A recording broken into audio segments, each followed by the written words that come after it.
Saini. And अगर आप लोगों ने मेरा चैनल अभी तक सब्सक्राइब नहीं किया है तो please subscribe my channel and also bell icon भी प्रेस कर दिए, जिससे कि मेरे आने वाले नेक्स्ट वीडियो का नोटिफिकेशन आपको जल्दी से मिल जाए और उसे आप जल्दी से देख पाए।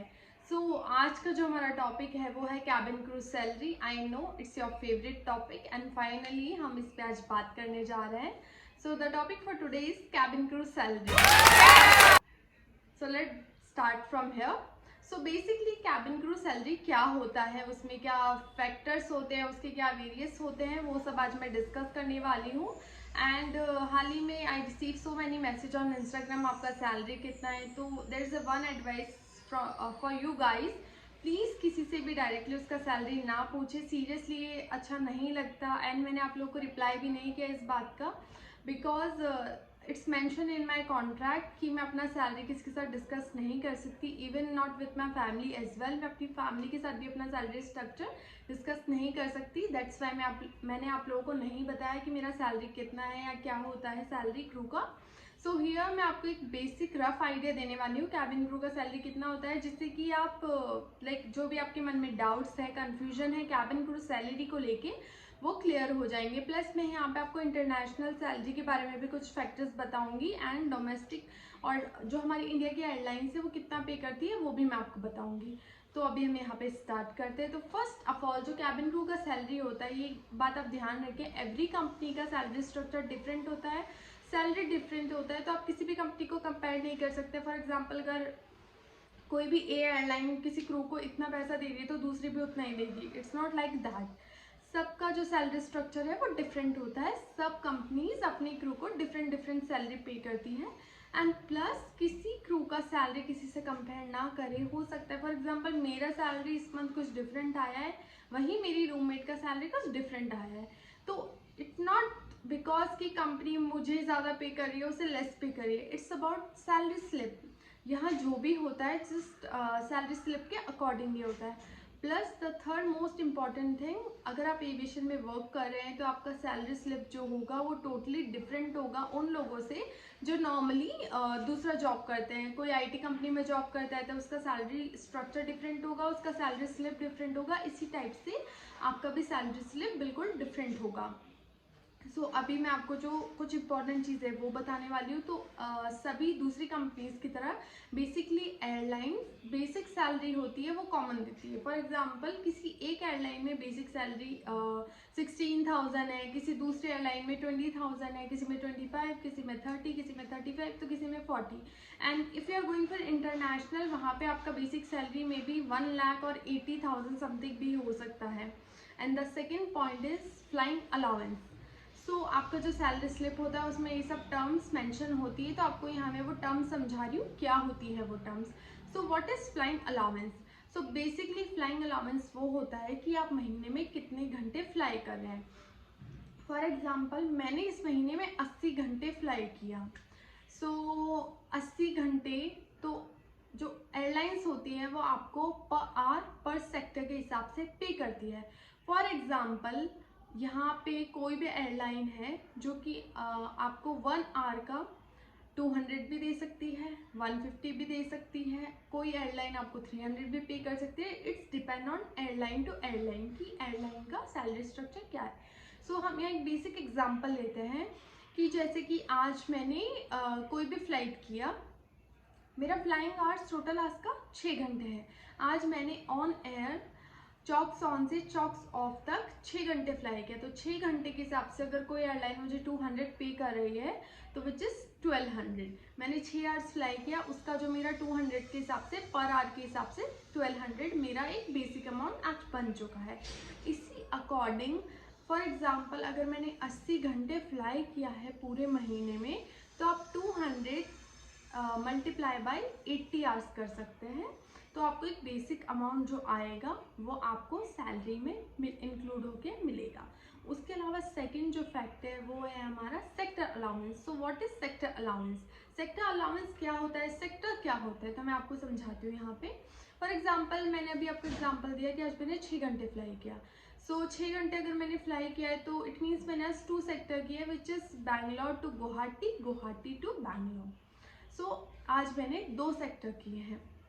बैंगलोर से गुवाहाटी गई, गुवाहाटी से बैंगलोर आई। इसी हिसाब से अगर मैंने पूरे महीने में लाइक 35 सेक्टर्स किए हैं, तो 35 सेक्टर्स इंटू अगर कोई कंपनी आपको सेक्टर अलाउंस 400 दे रही है, एक सेक्टर का 400 रुपीज़, सो 400 इंटू 35 सेक्टर्स, तो जितना कैलकुलेट करने के बाद अमाउंट आता है वो भी आपको मिलेगा। सो अगर मैं आज का एग्जांपल दूँ तो मैंने 2 सेक्टर्स किए, 2 सेक्टर्स के अकॉर्डिंग मैंने 2 इंटू 400 विच इज़ 800, तो मेरा total flying allowance plus sector जो था मेरा आज का हो चुका है 1200 प्लस 800, तो इट मीन्स आज का मेरा जो था 2000 रुपीज़ पूरा हो चुका है, मुझे मिल गया है। आज का जो मेरा मैंने अर्न किया है वो 2000। इसके अलावा भी कुछ फैक्टर्स होते हैं। So the fourth thing is selling on board. So यहाँ मैं आपको एक चीज़ क्लियर कर दूँ, जो हमारी प्री बुक मेल्स होती हैं उसका जो भी सारा बोनस जाता है, जो भी कमीशन जाता है वो जाता है ग्राउंड स्टाफ को। एंड ऑन बोर्ड जो भी सेलिंग्स होती हैं ऑन एयरक्राफ्ट, ऑन एयर आप जो भी बाय ऑन बोर्ड बेचते हैं, जो भी सेल करते हैं, उसका जो कमीशन होता है वो जाता है क्रू को। सो एक पर्टिकुलर सर्टन अमाउंट चारों क्रू में डिवाइड होता है और वो मंथ के एंड में होता है, वो जो हमारे मैनेजर्स होते हैं वो डिसाइड करते हैं वो कितना होगा। उसके अलावा हमें कुछ इंसेंटिव्स मिलते हैं।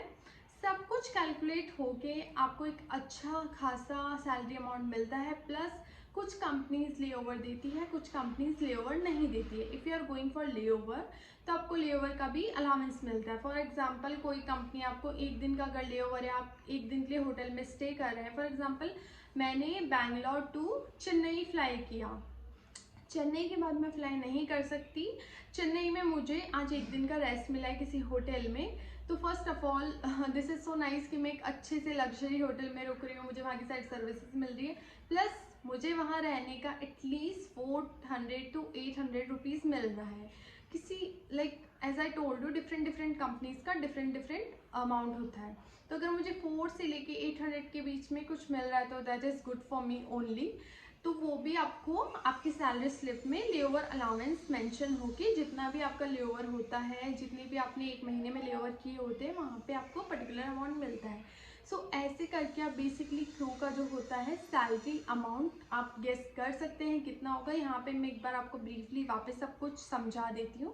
फर्स्ट ऑफ ऑल क्रू का होता है बेसिक सैलरी, बेसिक सैलरी के बाद होता है फ्लाइंग अलाउंस। फ्लाइंग अलाउंस में अगर मैंने 80 आवर्स फ्लाई किया एंड 200 रुपीज़ के हिसाब से 1 आवर का मुझे मिल रहा है, तो 200 इंटू 80 आवर्स वो अमाउंट आपको मिलेगा आपके बेसिक सैलरी में ऐड होके। Plus sector allowance, sector allowance में अगर किसी सेक्टर फॉर एग्जांपल एक सेक्टर का मुझे 400 मिल रहा है, तो 400 इंटू 35 सेक्टर जो मैंने पूरे मंथ में किए हैं वो भी आपको ऐड होके मिलेगा। इसके अलावा जो आप सेल्स ऑन बोर्ड करते हैं वो भी आपको मिलेगा। And as I told you आपको इंसेंटिव मिलते हैं। इसके अलावा आपको लेओवर अलाउंस भी मिलेगा। तो आफ्टर कैलकुलेटिंग एवरीथिंग जो होता है आपके हाथ में एंड ऑफ द डे एक गुड अमाउंट आता है। So this is the cabin crew salary and ये बहुत डिफरेंट होता है। फॉर एग्जांपल हो सकता है मैंने इस मंथ में 70 आवर्स किए हैं, मेरी फ्रेंड ने 90 आवर्स किए हैं, लेकिन मैंने ज़्यादा सेक्टर किए हैं, उसने कम सेक्टर किए। तो हो सकता है सेक्टर्स की वजह से मुझे ज़्यादा सैलरी मिले, उसे थोड़ा कम सैलरी मिले, because as I told you sector allowance ज़्यादा होता है, आवर्स अलाउंस कम होता है। So this is all about cabin crew salary. So I hope आप लोगों को समझ आया हो कैबिन क्रू को किस टाइप से सैलरी मिलता है, उनका सैलरी स्लिप स्ट्रक्चर कैसा होता है। एवरी कैबिन क्रू का सैलरी डिफरेंट होता है, किसी का सैलरी सेम नहीं होता। प्लस कंपनीज का जो सैलरी स्ट्रक्चर है वो भी डिफरेंट है एंड कंपनीज अलग अलग क्रू को अलग अलग सैलरी पे करती है, किसी भी क्रू का सैलरी कभी सेम नहीं हो सकता है। So if you are starting as an fresher, आप as an fresher cabin crew first time as a cabin crew अपना जॉब स्टार्ट करते हैं, तो एटलीस्ट जो आपका सैलरी अमाउंट होता है वो 35,000 तो होता ही है। 35,000 से आप जैसे जैसे कंपनी में ग्रोथ करते जाते हैं या अलग अलग कंपनी के अकॉर्डिंग आपका सैलरी 80,000 90,000 तक जा सकता है। So this is the cabin crew salary. यहाँ पे अगर आपको कोई भी कंफ्यूजन है अभी भी सैलरी अमाउंट को लेके, तो आप मुझे डीएम या फिर यहाँ कमेंट बॉक्स में मैसेज कर सकते हैं, तो मैं उसका रिप्लाई करूँगी। एंड ऑल्सो नेक्स्ट वीडियो जो होगा, अभी रिसेंटली यस्टरडे ओनली मैंने बहुत लेट लैंडिंग की थी, like it's a 6 o'clock to 6 o'clock again in the evening. So मेरा कुछ टेक्निकल इशू हो गया था एयरक्राफ्ट में and there is a one person who asked me कि आप करते क्या हो, एंड आई वाज लाइक क्या This is so funny. Like I already mentioned in my Instagram, like I'm working as a cabin crew, but still he asked me आप करते क्या हो. So मैंने सोचा कि चलो ठीक है, नहीं पता उन्हें मैं क्या करती हूँ, तो जो मेरा नेक्स्ट वीडियो मैं वो आपको बताऊंगी what exactly cabin crew does on board. Cabin crew की क्या ड्यूटीज़ होती है, उसे क्या करना पड़ता है. जो मेरा नेक्स्ट वीडियो है मैं इस बारे में बनाऊंगी एंड मैं आपको ऑन बोर्ड लेके चलूँगी. So please stay tune with me and thank you so much for watching my video. If you have any doubts, any questions, please text me on Instagram. मैं वहाँ पे आपको रिप्लाई करूँगी. और आप मुझे यहाँ पे कमेंट बॉक्स में अगर मैसेज करते हैं किसी भी डाउट को लेके तो ये तो बहुत ही अच्छा होगा, बिकॉज यहाँ पे कमेंट में आपको रिप्लाई करना मेरे लिए ज़्यादा ईजी होगा. And please subscribe my channel and also press the bell icon as well. Thank you so much and have a good day. See you in the next video. Bye bye.